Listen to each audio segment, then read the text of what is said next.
ओम नमो सया सब सिद्धाणम। ओम नमो सया सब सिद्धाणम।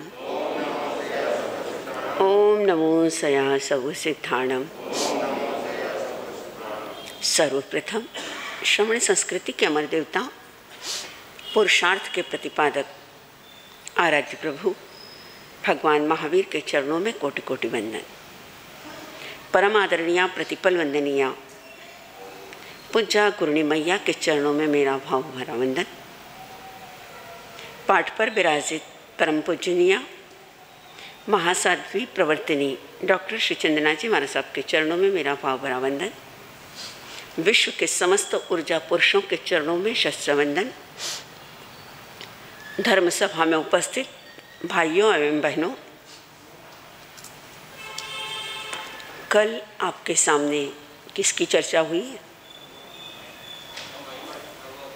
नवमा व्रत सामायिक। आज सामायिक व्रत की चर्चा न करते हुए आज हम किसकी चर्चा करेंगे? बोलो। आज जन्माष्टमी है। आठम हजारों आई, लेकिन एक अष्टमी जन्माष्टमी के नाम से पहचानी गई। नवमी हजारों आई, लेकिन एक नवमी रामनवमी के नाम से जानी गई। 13 हजारों आई, लेकिन एक महावीर जन्म के नाम से जानी गई। आइए, आज भगवान कृष्ण का जन्मदिन है। मैं एक बात पूछूं रायचूर वालों से, क्या कृष्ण का जन्मदिन, क्या कृष्ण का स्मरण, क्या कृष्ण की भक्ति, क्या कृष्ण को वंदन करना चाहिए या नहीं करना चाहिए? बोलो। हाँ,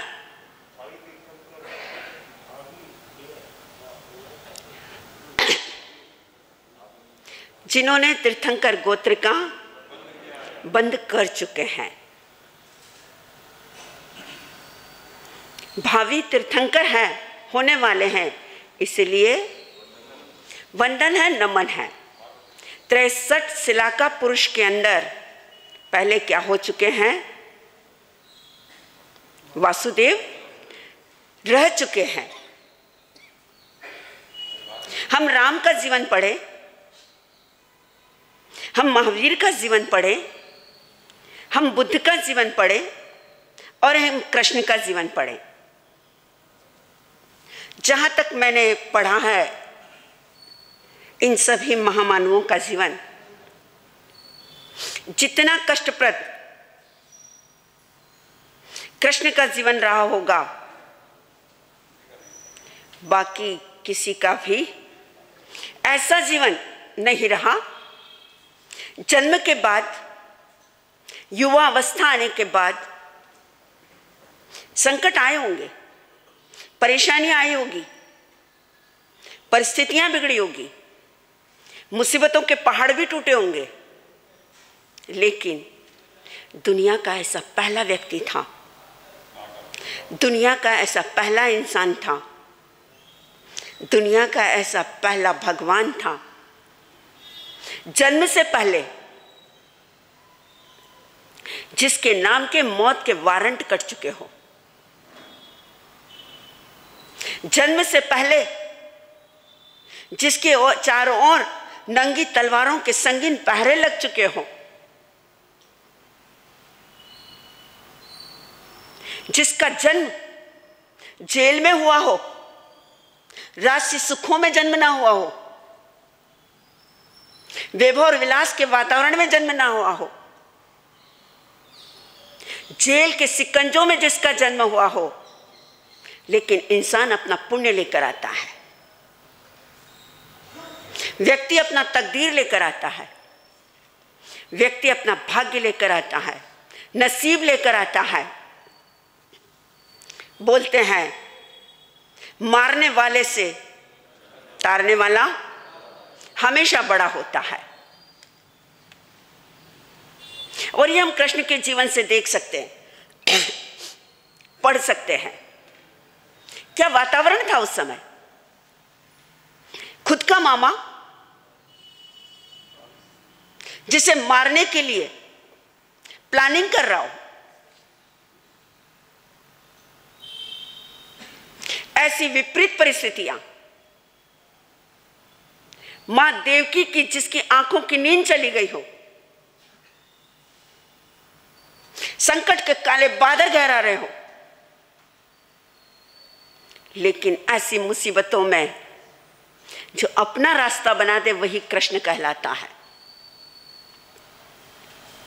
आपने कई बार टीवी पर देखा होगा, आपने कई बार भगवान कृष्ण का जीवन पढ़ा होगा, सुना होगा। मैं सारी घटनाएं आपके सामने पेश नहीं कर सकती, लेकिन इतना जरूर कहना चाहूंगी, जितना महावीर कथा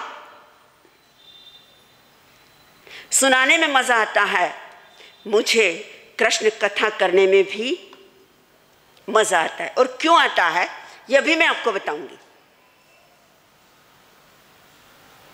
जन्म कैसे हुआ, उन्हें कैसे ले जाया गया, कैसे नाग का छत्र बना, कैसे यमुना ने राह दिखाई, क्या हालत रही होगी उस बालक की, क्या समय रहा होगा वह कि जो अभी जन्मा और उसकी मां की गोदी छूट जाए, उसका मां का आंचल छूट जाए, मां का दूध जिसे पीने को ना मिले। इससे बढ़कर और विपरीत परिस्थितियां क्या हो सकती है। इधर जन्म हुआ, मां की गोदी से छीन लिया गया, ले जाया गया और किस स्थान पर पहुंचाया गया। याद रखना, जो तूफानों से टकराते हैं वह तैराक कहलाते हैं, जो कटी कटी में खेलते हैं वह खिलाड़ी कहलाते हैं, और जो विपरीत परिस्थितियों से जूझते हैं वह महापुरुष कहलाते हैं। विपरीत परिस्थितियों में पहुंच गया, राजसी महल छूट गए, जंगल जेल छूट गई, बंधन छूट गए, सिकंजे छूट गए। और दोस्ती हो तो ऐसी, स्वामी भक्ति हो तो ऐसी, प्यार हो तो ऐसा, श्रद्धा हो तो ऐसी, एक प्रीति के नाम पर, एक दोस्ती के नाम पर, एक रिश्तों के नाम पर, एक संबंध के नाम पर, एक अपनत्व के नाम पर अपने बच्चे की कुर्बानी दे देना,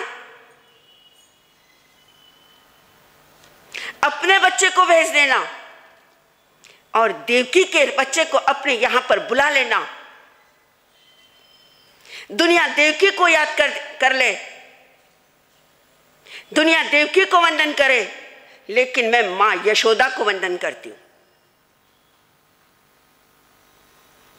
आज मां यशोदा ना होती और नंद ना होता तो कृष्ण जीवित ना रहता। जैसे इतिहास में पन्ना दाई को याद किया जाता है, वैसे इतिहास के अंदर किसे याद किया जाता है? मां यशोदा को याद किया जाता है। उस मां यशोदा के घर पर वह ललना, वह बालक, वह एक मुस्कुराहट, वह एक मुस्कान, वह खुशियों का एक सैलाब, वह खुशियों की एक सौगात कृष्ण लेकर आए। बचपन परिस्थितियां विपरीत रही, आपने सब कुछ सुना है। कभी पूतना दासी आई, राक्षसी आई, कभी कालिया नाग आया, कभी और कुछ हुआ, न जाने कितनी घटनाएं हुई। लेकिन जितने बादल घने होते हैं उतना ही सूर्य का प्रकाश उतना ही तेजी से निखरता है। ग्रहण जितना ज्यादा लगता है उतना ही चांद और सूरज निकलता है। जितनी परेशानियां आती है जीवन के अंदर और जितने ज्यादा दुश्मन तैयार होते हैं, उतना ही व्यक्ति का अपना व्यक्तित्व क्या होता है, निखरता है। एक बात याद निश्चित रखना, दोस्तों से चाहे दोस्ती रखो या ना रखो, दोस्तों से चाहे सलाह लो या ना लो, लेकिन दुश्मनों से दोस्ती जरूर रखना। ध्यान से सुनना, दोस्तों से दुश्मनी नहीं रखी चल जाएगा, तुम्हारा बाल भी बाका ना होगा, लेकिन दुश्मनों से दोस्ती जरूर रखना, दुश्मनों को जरूर अपना बनाकर रखना। और जब तुम्हारी विपरीत परिस्थिति आए, अगर दोस्तों से सलाह ना लो, लेकिन किससे ले लेना, दुश्मन से ले लेना। इधर से आवाज आ रही है कि वही बराबर उत्तर बताएगा। और आप भी सोच रहे हैं ऐसा क्यों कि दुश्मन से क्यों सलाह ली जाए। दुश्मन से जब सलाह ली जाएगी, आपको वह सलाह जो देगा उससे आप सावधान होंगे कि वह आपको क्या सलाह दे रहा है। कहा है कबीर ने, निंदक नीरे राखिए आंगन कुटी छवाए। निंदक को कहां रखो, अपने पास में रखो, ताकि हर कदम पर तुम क्या हो जाओगे, सावधान हो जाओगे, पता चलेगा और चलने का मजा भी आएगा। तो ऐसे ही भगवान कृष्ण के साथ हर विपरीत परिस्थितियां थी, बढ़ते गए, हर संघर्ष को पार करते गए, हर चट्टान को तोड़ते गए, हर तूफान से लड़ते गए और तैराक की तरह आगे बढ़ते गए। कृष्ण के जीवन की कई सारी घटनाएं हैं, बहुत सारी घटनाएं हैं, लेकिन मैं कुछ एक ऐसी घटना बताना चाहती हूं जो मेरे दिल को छूती है, जो मेरे मन को छूती है और जो मुझे सुनने में और पढ़ने के बाद हमेशा कैसी लगती है, बहुत अच्छी लगती है। मैंने फ्रेंडशिप डे के दिन कृष्ण की एक घटना सुनाई थी, याद है आपको? कौन सी? दोस्ती किससे करो, गरीब से भी रखो। याद है आपको? और आपको पता भी है। आइए हम एक ऐसी घटना पर चलते हैं जिससे आने वाला इतिहास जुड़ा हुआ है, क्योंकि दुनिया का एक पहला ऐसा व्यक्ति है जो राम, महावीर और बुद्ध की तरह नहीं है, कुछ अलग है, कुछ हटकर है। आप कहेंगे महाराज ऐसा क्यों? महावीर जिस समय महावीर थे उस समय भगवान के रूप में माने गए और आज भगवान के रूप में माने जाते हैं। लेकिन कृष्ण एक ऐसा व्यक्ति है जो तीनों कालों के अंदर भगवान के रूप में पूजा गया, माना गया। क्यों? जिस समय थे उस समय में भी वो भगवान के रूप में माना गया, आज भी जो भगवान के रूप में पूजा जाता है और आने वाले समय में भी भगवान के रूप में पूजा जाएगा। दुनिया का ऐसा पहला व्यक्ति है जिसके सबसे ज्यादा मंदिर है। दुनिया का ऐसा पहला व्यक्ति है जिसके द्वारा रचित ग्रंथ सबसे ज्यादा क्या किया जाता है, पढ़ा जाता है। श्री कृष्ण का जीवन नहीं, गीता। एक स्वामी विवेकानंद गीता को लेकर विदेश की धरती पर पहुंच जाए, घर घर के अंदर गीता पढ़ी जाती है। गीता गीता नहीं है, एक मैनेजमेंट की यूनिवर्सिटी है। गीता गीता नहीं है, आज की जीने की एक लाइफस्टाइल है। गीता गीता नहीं है, एक बेस्ट रिलेशनशिप है। गीता गीता नहीं है, गुरु और शिष्य का एक संबंध है। गीता गीता नहीं है, राजनीति का एक सुंदर सा एक पाठ है। गीता गीता नहीं है, एक इतिहास का अध्याय है। गीता गीता नहीं है, कुरुक्षेत्र के मैदान के अंदर उपजा हुआ एक ज्ञान है। गीता ने बहुत कुछ सिखाया है। आप यूएसए की मैनेजमेंट की जो यूनिवर्सिटी है, वहां पर जितने बच्चे आउट ऑफ इंडिया के जो वहां के हैं, वह शोध कर रहे हैं, वह रिसर्च कर रहे हैं। हाईएस्ट बच्चे गीता के ऊपर शोध कर रहे हैं। बेस्ट मैनेजमेंट अगर सीखना है और बेस्ट रिलेशनशिप सीखना है तो किससे सीखो? गीता से सीखो, सबसे ज्यादा वो पढ़ाया जाता है। लेकिन हम भारतवासी होकर हम कभी गीता को क्या किया आपने? छुआ ही नहीं। वाह! कभी यह मत सोचना कि वह अन्य धर्म ग्रंथ है इसलिए हम ना पढ़े। एक बात याद रखना, स्वयं के आगमों का अध्ययन करना, वेद, कुरान, गीता, बाइबल, हर धर्म ग्रंथ पढ़ना, अन्य दर्शनों का अध्ययन करने से, स्वयं के दर्शनों का अध्ययन से आपको अपने धर्म का महत्व भी क्या होगा समझ में आएगा। प्राचीन जितने जैनाचार्य हुए हैं वे हर धर्म का और हर दर्शन का क्या करते थे? अध्ययन करते थे। आचार्य हरिभद्र सूरी षड्दर्शन समुच्चय की रचना करके गए। कलिकाल सर्वज्ञ हेमचंद्राचार्य शाद्वाद मंजरी की रचना करके गए। अगर वे अन्य दर्शन और अन्य धर्म ना पढ़ते तो शायद ये धर्म ग्रंथ आज हमारे हाथों में ना होते। आइए मैं एक घटना प्रसंग आपको सुनाती हूं जो भगवान कृष्ण से संबंधित है और मुझे बहुत अच्छा लगता है। इतिहास कहता है, आगम कहता है, अंतकृत दशांग सूत्र कहता है। कौन सा? मैं अन्य की बात नहीं करूंगी। आपका अंतकृत दशांग सूत्र जो सिर्फ 4 तारीख के दिन उसके पत्ते आपके सामने क्या हो जाएंगे? अरे खुल जाएंगे। खुल नहीं जाएंगे, एक साकार रूप होगा और जिसमें पहले से लेकर पंचम वर्ग तक वर्णन सिर्फ किसका आएगा? किसका?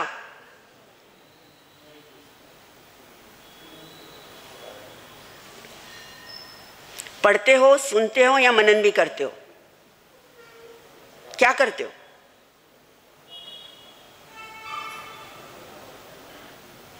कभी कभी मुझे आप लोगों के हालात देखकर, बुरा मत मानना, सच्चाई किए कहे बिना मेरा मुंह रुकता नहीं है और किसी और के कंधे पर बंदूक रखकर चलाना मेरी आदत में नहीं है। जो बोलूंगी सामने बोलूंगी, स्पष्ट बोलूंगी।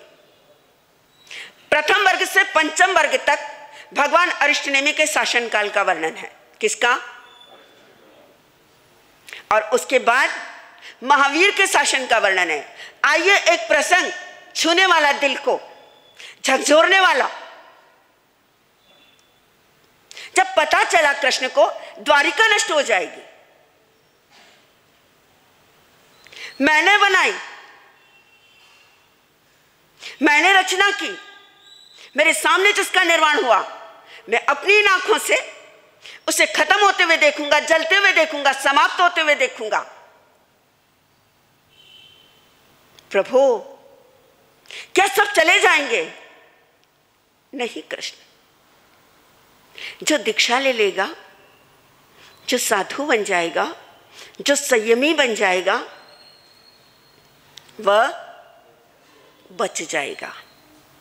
और जब तक आयंबिल चलता रहा तब तक बाल भी बांका नहीं होगा। मैंने भी गला फाड़ फाड़ के चिल्ला चिल्ला कर किसको बोला? रायचूर वालों को कि क्या करो? आयंबिल। आयंबिल का महत्व क्या है ये प्रशिक्षण में आपको बताया जाएगा। आयंबिल के इफेक्ट क्या है, आयंबिल का खाना क्या है, आयंबिल क्यों करना चाहिए, बताया जाएगा समय पर। आज मेरे पास उसके लिए समय नहीं है। लेकिन इतिहास गवाह है, जब कृष्ण को यह पता चला कि द्वारिका दहन होने वाली है, क्या किया? और कृष्ण आयंबिल नहीं कर सकते थे। गुड, बहुत अच्छा जवाब दिया। मन खुश हो गया, प्रसन्नता से भर गया।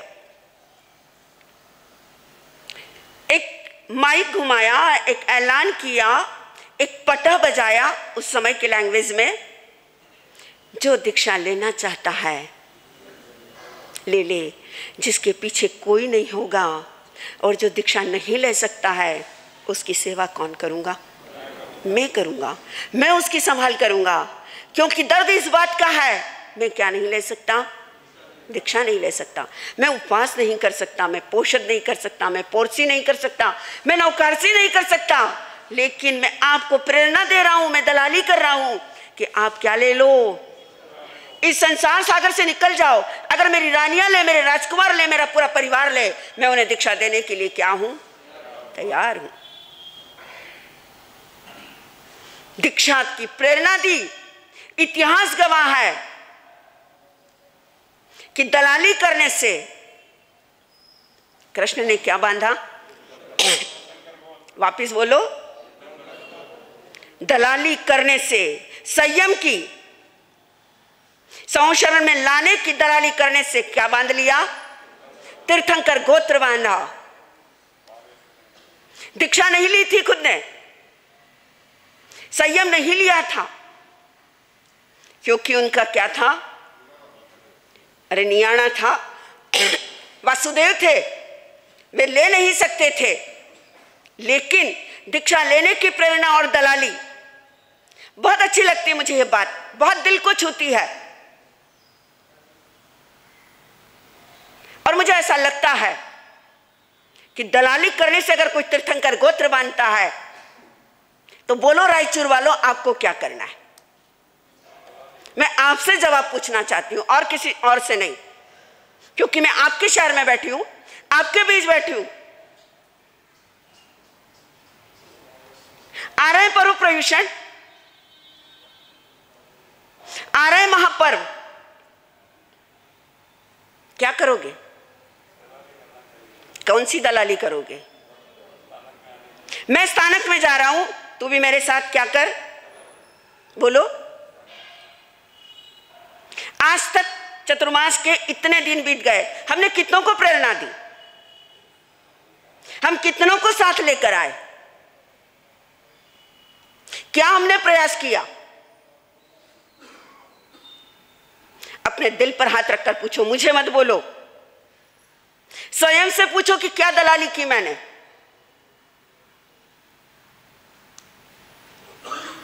कृष्ण का स्मरण करने वालों,